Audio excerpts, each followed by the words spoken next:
Good evening and welcome back to FTV Gamenight. I'm Chris Edel and I'm joined alongside by Pearson Fowler. Hope y'all are keeping safe in these blizzard-like conditions in Greenville. And speaking of crazy weather, Pearson, how do you think that's going to take a part in the Super Bowl?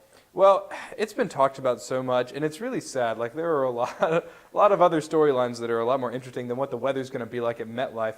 And frankly, even if it was going to be 0 degrees and freezing rain, I mean, that would make a difference, but it wouldn't mean, Peyton Manning would lose because, he can't play in cold weather. Sure, he struggled a little bit in cold weather, but when you get to like 0 degrees and freezing rain like they were expecting, that's going to affect both quarterbacks. But the fact of the matter is the game is going to be mid to low 30s at kickoff. So it's going to be conditions that both of these guys are used to playing, and especially Peyton Manning playing in Mile High where it's cold. I think the weather's not going to be much of a factor at all, and it's just kind of strange that it's been as big of a story as it has been. Right, yeah. I mean, both coaches have been talking like, we can't control the weather. We've played in bad weather before. Everyone's talking about it. We can't control it. Why worry about it? Both teams preparing the same as they always have.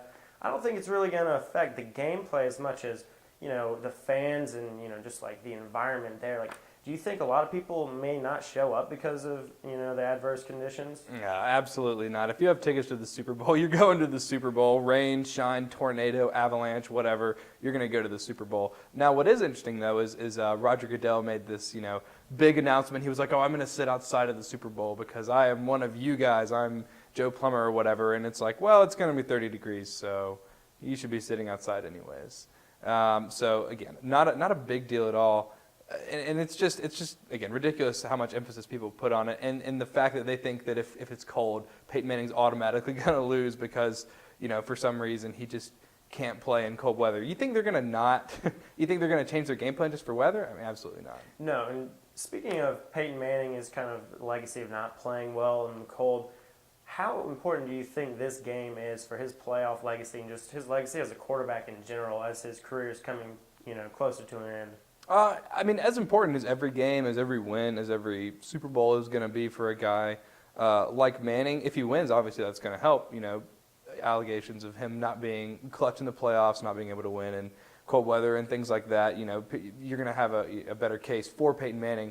But if he loses the Super Bowl, there's nothing to be lost for him. His legacy is already cemented. He's already going to go down as one of the greats of all time. So he really has nothing to lose and everything to gain. Anybody that says Peyton Manning has anything to lose from this game has no idea what they're talking about. Right. No, I agree. I think if he wins, he'll be 2-1 in the Super Bowl, go down one of the best quarterbacks of all time.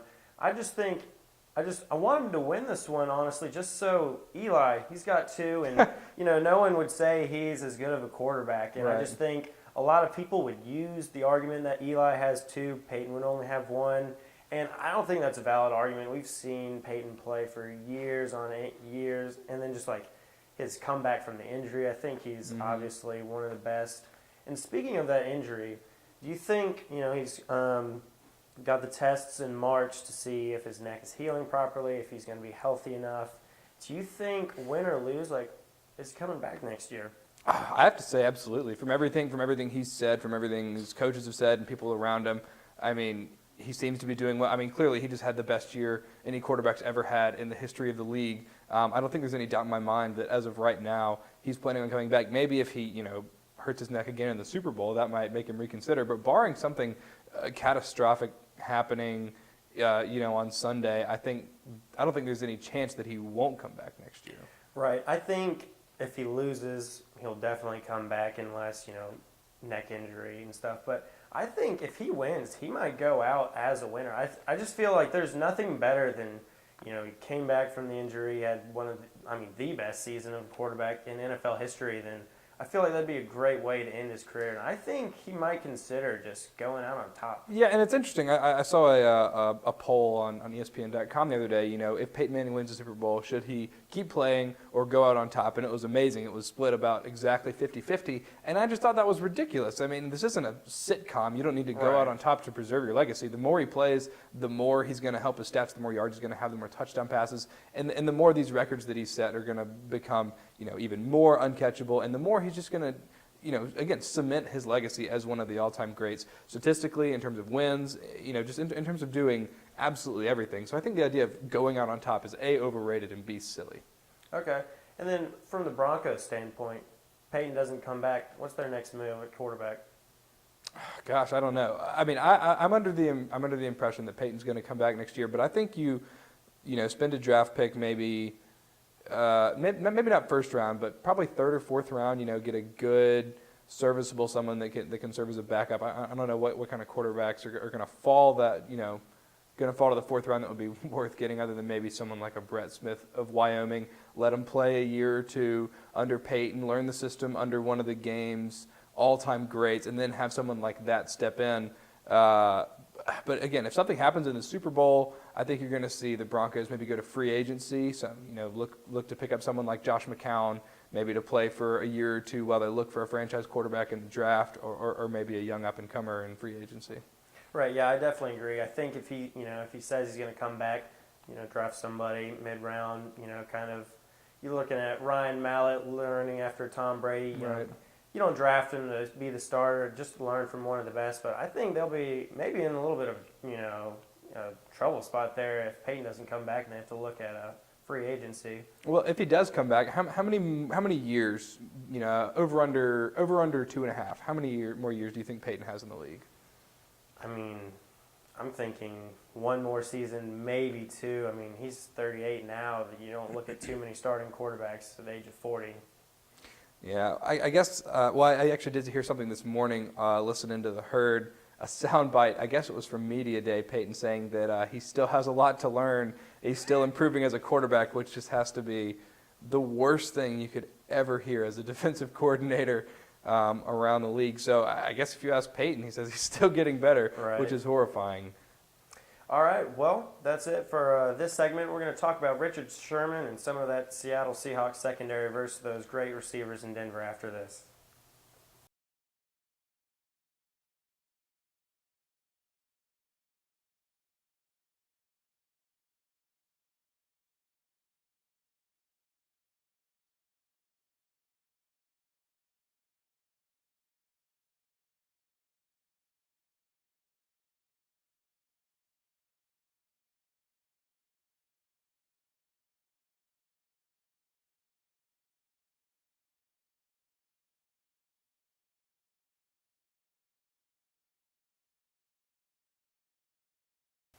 All right, welcome back to FTV Game Night. Here we're going to talk about some matchups. What do you think? What's your most important matchup in this game? The biggest matchup for me has got to be the Seattle secondary versus this ridiculous group of receivers from Denver. Incredible. I mean, we've been talking about them all year. It's not even fair, both the Thomases, Wes Welker, who it's just not fair how many good quarterbacks, or how he's had, he had Brady throwing to him, and then he goes to where Manning's throwing to him. And then, even guys catching balls out of the backfield like Noshawn Moreno, as good as the Legion of Boom is, they're going to have a tough time containing all of this talent, at receiver and at tight end, and, guys catching balls out of the backfield. Yeah, I think for both of these, units, these wide receivers haven't seen a secondary that good, and this secondary, no one's seen a group of wide receivers that good, in my opinion. All of them with over 10 touchdowns, during the season. Demaryius Thomas and Julius Thomas with such big size. You've got Richard Sherman, who's a big physical player, Cam Chancellor, Earl Thomas, but do you think size is going to play, a big part in this, or is it just, pure skill here? It's interesting, because San Francisco had some size. You got guys like Vernon Davis. Michael Crabtree's a little smaller, but, still got some good length to him. So Seattle's seen some bigger, more physical receivers. I think the difference is going to be, though, whereas, last week or week before last, the Legion of Boom could double Vernon Davis. They could shut him down and then, dare the other guys, Michael Crabtree, Anquan Bolden. They could dare guys like that to make a play. Whereas Denver, you can't focus too much on any one receiver. You saw it this year. Most secondaries would focus their attention on Demaryius Thomas, and then Eric Decker has a career year. Wes Welker, Julius Thomas exploded onto the scene. So it's going to be different because it's going to be a lot more one-on-one matchups, and it's going to be very, very physical because, again, you have Demaryius Thomas, who's just very, very large. Julius Thomas is big, and then in that Seattle secondary, you have guys like Cam Chancellor, who's 6'3". So it's going to be a very physical matchup, but I don't think it's going to be it's not going to be new for either team. They've both been there. They both had to deal with those types of matchups before. Right. Who do you think Sherman's going to cover? Is it going to be Demarius Thomas, Julius Thomas? I mean, it's a big question here. We've been talking about his comments from last, week's game, but I think this is the big talking point with him because either one of those guys, I mean, a lot of people, their lockdown corner goes after Demarius, then Julius just underneath, Welker underneath. And I don't know, what do you think here? I wouldn't be surprised. When there's a clear-cut number one receiver, for example, when you're playing the Bengals, you put your number one corner on A.J. Green no matter where he goes. I wouldn't be surprised to see Seattle maybe just leave Sherman on his side. If they put Thomas over there, or Demarius Thomas over there, he's got Demarius Thomas, maybe some places got Eric Decker. I think they have enough confidence in their secondary that they would be willing to do that. And again, you can't put too much emphasis on any one of these receivers from Denver because they'll just burn you with somebody else. If you double cover Demarius, or even if you try and create the favorable matchup, Sherman on Thomas, you're going to have someone like Eric Decker that's going to be able to take advantage of you, over the middle. Real quick before we move on to another matchup, who's got the advantage here? I'm gonna go with the Denver receiving corps just because they have Peyton Manning throwing the ball to him. No, he's gonna call the plays. He's gonna get his receivers open. He's gonna put his guys in a position to make a play. And that's not a knock on the Legion of Boom. They're gonna make some plays. Probably pick Peyton off at least once. But I think in the end, just having Peyton control it at the line of scrimmage, I think that's gonna be the difference. Definitely. Now another huge matchup, Marshawn Lynch against, just Broncos defense in general. What do you think there? Well, this is a Broncos defense that, wasn't spectacular all year. We sort of thought that they had peaked early and then they had sort of plateaued. They were, a bit average down the stretch. But the last 2 weeks we've seen very good performances out of them, granted against, the Chargers who, Phillip Rivers having a great year, obviously, but it's still the Chargers. And then a New England team that was offensively down. They didn't have a lot of weapons, and they were relying more on the running game than anything else. So a lot of that could have been the matchup, but it will be interesting to see because Seattle doesn't have much of an explosive offense either. But Denver hasn't faced a back like Marshawn Lynch the last 2 weeks either. So I think the matchup here is going to favor Lynch just because he's a strong runner and he's a gamer. He's going to show up. It's the Super Bowl. He's not gonna go out with a whimper. He's gonna have another big run like he did in the wild card round 2 years ago against New Orleans. He's gonna have a big game just because as well as this Denver defense has played the last two games, they're still going to be overmatched and they haven't seen a good back like Lynch in a couple weeks.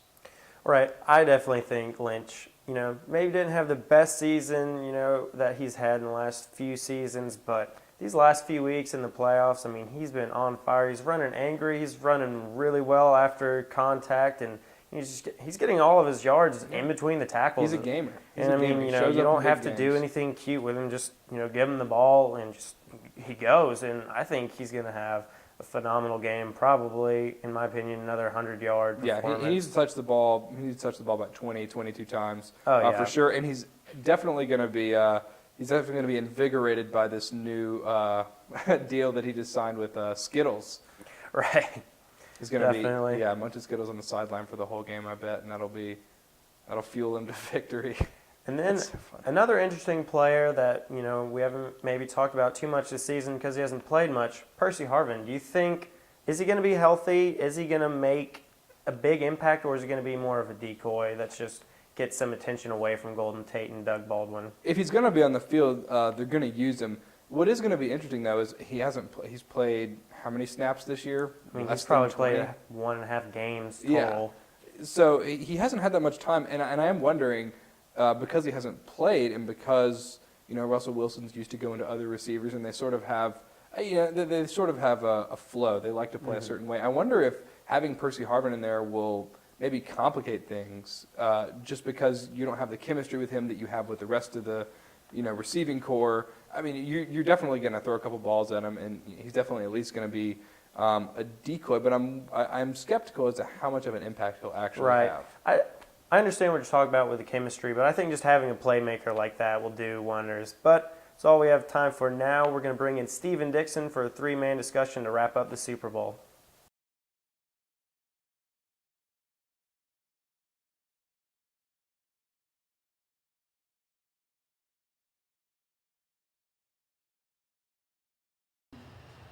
And welcome back. We've brought in Steven Dixon. We forgot to talk about one important player already, Russell Wilson. What do you guys think his impact on the game is going to be? Well, he's, I guess, one of the least talked about players going into this game. We've heard so much about Richard Sherman. We've heard so much about Peyton. Deservedly so. Those guys deserve all of that attention, right? That, the way they're playing going into the postseason, probably the MVPs of both teams so far. But obviously the quarterback for the NFC champion Seahawks is going to be an important part of the game, and I don't feel that anyone's really counting on Russell Wilson to win this game. But I look at it this way: he's going to have to make one or two big throws, and my question is, I don't know if he will or not. Will Russell Wilson make those throws to win the Seahawks the Super Bowl? Because it's going to have to happen. Yeah, it should come down to one play. The matchups are so even, and it's the Super Bowl. It should be a close game. And if the Seahawks want to win it, it's going to have to come down to a couple of plays. And he's made one of those. Exactly. He's made those before. He has the capability. But it's interesting that it's going to come. In my opinion, the game's going to come down to a guy that no one's talking about. Peyton Manning is going to do everything he's going to do. Richard Sherman's going to do his thing. Marshall Lynch's going to do his thing. The game's going to be decided by Russell Wilson. I'm saying you're hearing it here first, right now. Game's going to be decided by Russell Wilson. His impact on the game is not going to be throwing for 400 yards and 4 touchdowns. What's going to happen? Like Steven said, he's going to make one or two plays, but throughout the course of the game, he's going to manage the game. He's going to pick up a couple of key third downs, and he's going to do that by getting outside of the pocket and keeping his eyes downfield like he's so good at doing, picking out a receiver, making the smart throw, and he's going to do that by not making mistakes, by allowing his team to stay in the game for the whole time. His defense is going to keep him going to keep him in the game. It's going to be his responsibility to make sure he doesn't do any mistakes, to take advantage of turnovers, and I think he's going to do that. I think we've seen him make one or two big plays in the postseason. I don't think that's going to be enough for this game for them to win. I think he's going to have to make a few more big throws. But I also think something that could make that a real possibility is the fact Broncos defense isn't quite as good as you're looking at the 49ers defense last week, and also even the Saints defense from 2 weeks ago, right, 3 weeks ago now. If Percy Harvin comes back into this matchup, I think that gives him the weapon, and if he effectively plays, like if he's not, and if he lasts longer than 3 snaps, right? If he plays the whole game, I think you could see the final drive, Seahawks, down by a few, touchdown to Percy Harvin. I think Percy Harvin is the difference in this game if he plays healthy. Like obviously you got to have Russell Wilson not make the mistakes, but he hasn't made the mistakes. Like maybe he hasn't put up 300, 400 yards. Only 150, sometimes a little. And people have criticized that about him, but he does what he has to. Right. And if he does make a few more plays with a weapon like Percy Harvin, I think you could see the Seahawks winning this. Well, and it is interesting. That will be an impact because they have so few. They don't have any A receivers. They have a couple of. They have a couple of B guys. Out with Sidney Rice out. They have beast mode. So they rely on the run game. The game's going to be the majority of the game is going to be on Unlynch's shoulders. But I'm saying that you look at the dichotomy of the receiving cores. Peyton's got a bunch of playmakers, whereas Wilson doesn't have the playmakers. So it's going to be Wilson making a play. It's not Golden Tate's not going to make an incredible catch and run. Yeah. It's going to have to be Wilson. And it's going to have to be Lynch. The two of them getting them in a position to where they can make a play. I think what's going to happen is it'll be around the third quarter, and we're going to start doubting the Seahawks because let's say that the Broncos take a 17 or a 14 to 10 lead early in the third quarter. Okay, and the Seahawks have the ball in the 50. They do a play action, and that's where Russell Wilson and Golden Tate are going to hook up because we keep talking about the Seahawks are going to establish the run game. They're not going to be a very explosive team. They might even start out slow when it comes to scoring points. They're not really that great in the red zone. But eventually they're going to keep pounding the ball so much it's going to open up just a few plays for Russell Wilson to take advantage. And that, like you said, Percy Harvin can go in there. I don't expect him to make 10 or 11 catches for 200 yards. I expect maybe Percy Harvin to make one or two, but maybe those catches timely, really right. timely. One of the reasons Russell Wilson's been able to make those big plays that really affect the game, turnovers. Seahawks make everyone turn the ball over. Except Peyton Manning. Exactly. What do you think? Do you think that the defense is going to have those timely turnovers that really give Russell the chance to get back in the game? I think so. I think the Legion of Boom, after what Richard Sherman says, you have that's a lot of talk to live up to. Now, Richard Sherman does have more interceptions than anybody else in the league over the past 3 seasons. I think you're going to see him live up to that hype. And Peyton's playing a defense that doesn't rely on the blitz. Okay, veteran quarterbacks typically shred defenses that have to bring an extra guy to get pressure. The Seahawks don't need that. The Seahawks can also get coverage sacks against you. I don't care who you have on your team. I think the only team that would completely match up with their defensive backs would be like somebody like the Falcons with their huge receivers. Right.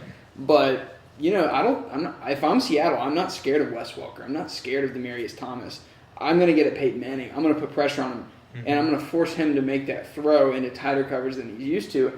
This is probably the hardest matchup that Peyton Manning is going to face this season, and that's really going to put Seattle in a position to win this game late. I think if it's a game where Peyton Manning can establish momentum on each drive, Denver wins easily.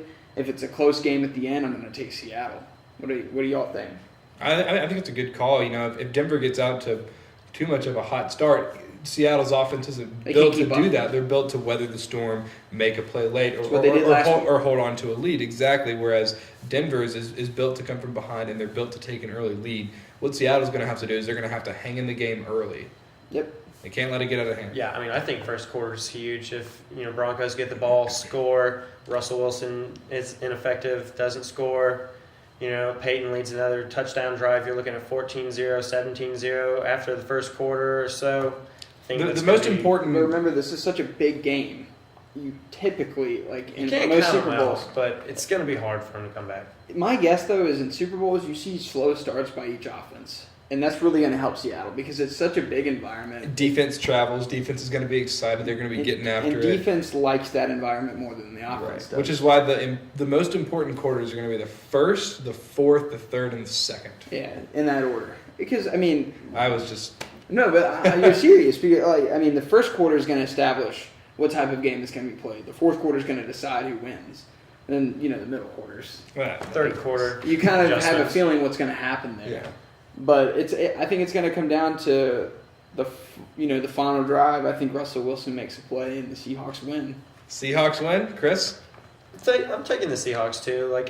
Earlier in the week, last week, maybe I was thinking Peyton Manning. Obviously, got to pick him. But I think this defense, Russell Wilson, if he gets Percy Harvin back, and they're an exciting young team, and I'm going to take them 24-17.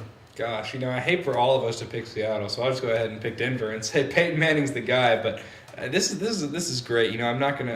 I'll be happy to see either team win. Seattle, sort of I don't want to call them the underdogs because they were the favorite in the NFC this year, but they have that sort of chip on their shoulder. And then you got the guys Marshawn Lynch, Richard Sherman, Pete Carroll, who sort of embody that. We're the underdogs all the way out in Seattle. They love it. And they love it. And so I pull for them. I really like Russell Wilson. I really like Richard Sherman. Pete Carroll, great coach. But at the same time, I would love to see Peyton get another ring. So for me, I think it's a win-win. But I'm going to go with Denver. I just want to see Richard Sherman have Mickey Mouse ears on and say we're going to Disney World. And if I see that, that'll make my week. So that would be great. Okay, and then we'll trash talk Crabtree while he's at it. So quick thing, Bruno Mars. Love it. Love it? Definitely. Huge thumbs down. It's going to be terrible. It's going to be awful. All right, well, that's all the time we have. Next week, I won't be joining you, apparently, because of their opinions. Just kidding, obviously. But thank you very much for watching, and we'll see you next week. Who's a Bruno Mars fan?